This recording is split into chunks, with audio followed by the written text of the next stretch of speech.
All right, we will move forward here. Next up is Steve Forbes from Wake Forest. Morning, Steve. Good to see you. Morning. How's everybody doing? Doing well, thanks. I hope you are. Oh, I'm doing super. Good, good. All right, we'll get right into it. First question is Royal Howell. Go ahead, Royal. Good morning, Coach. How are we doing? Good. Coach, I just want to get your opinion on the NIL. We've had coaches state recently that they think that the landscape of college basketball has been impacted tremendously just from, pay for play potentially, or players being persuaded to go to certain universities based off of funds being distributed, maybe behind the scenes or on record, and schools not really being ordered to disclose those funds made general to the public. What is your opinion on the NIL? Do you think is affected college basketball for the bad? Like, what's your opinions on the NIL, Coach? Wow. Well, come on, man. I'm already on record. I mean, I said this last week. I'm all for players monetizing their name, image, and likeness for what they've accomplished in college. For instance, Armando Bacot. He should. He's accomplished a lot in his career, and he's monetizing that. I'm all for it. Every student athlete here at Wake Forest has the opportunity to monetize their name, image, and likeness by using the open doors market. And they can go on there, and if people want to use their name, image, and likeness, then that's what they do. I'm not for pay for play. Now, it is what it is. It's turned into that. And but I said that last week, fellas. It's not a rocket science here. I've already said that. And so I'm for it. I'm for the players monetizing. I thought it'd be more about retention than recruiting. That's not the case. But it is what it is. And until there's other rules, then we continue with the landscape that we have. I'm not a rule maker. I don't make the rules. I don't have any input in that. So I'm going to continue to do what the NCAA tells us and the state laws tells us we can and can't do. Thank you, Coach. John Dell, go ahead. Yeah, Steve, I wanted to see how is your team doing confidence-wise, your high dollar team confidence-wise after coming off a win? I know you guys needed that in a big way, but what's been that like, since you guys broke the streak? Everybody wants to be a comedian. I'm supposed to be the comedian. Well, I think I told you guys this last week that I just felt like we have remained confident, John. I mean, they've played that way. I mean, 3 2-point losses is tough, but it's not like we lost our confidence. I wasn't very happy at the 10-minute, the first 10 minutes of the game against Notre Dame. I think we were down 16-4. We had 8 turnovers. It wasn't looking very good, and so I that part I didn't like, but they remained confident, probably more confident than me in the huddle. Ty was very positive. And then, we scored 77 points in 30 minutes and made 14 threes. We're going to be a good team, and any team's going to be a good team when you make shots. And we made shots, and we did a pretty good job defensively. So I don't think confidence is really an issue with this group. I think it's just more, you're winning games more than anything. Connor O'Neill, go ahead, sir.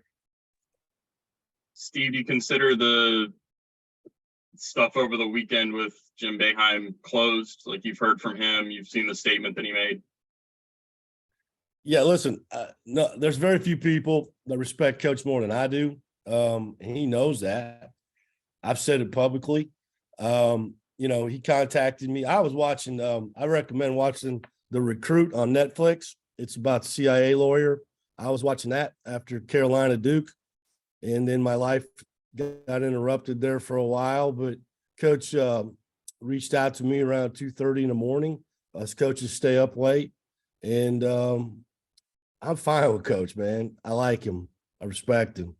I think the world of him, and so I'm fine, and I'm not here to perpetuate the narrative of what occurred on Saturday. To also get a basketball question in here, you called Ty Appleby the second best point guard you've ever coached. How much of the equation there is what you talked about with him staying calm and telling everybody it's going to be okay? Like, I know on the court he's good for you, but how much of it is also his calm nature and the timeouts and stuff like that? Great point, Connor. I mean, he's the leader. The players look up to him, so they're gonna follow him. And when your best player or one of your best players is your hardest worker and your best leader, then you got a chance to have a really good basketball team. And he proved that when we went to Europe in August. The players gravitated to him when we were in a kind of a controlled environment where they didn't have other distractions. They had to hang with each other.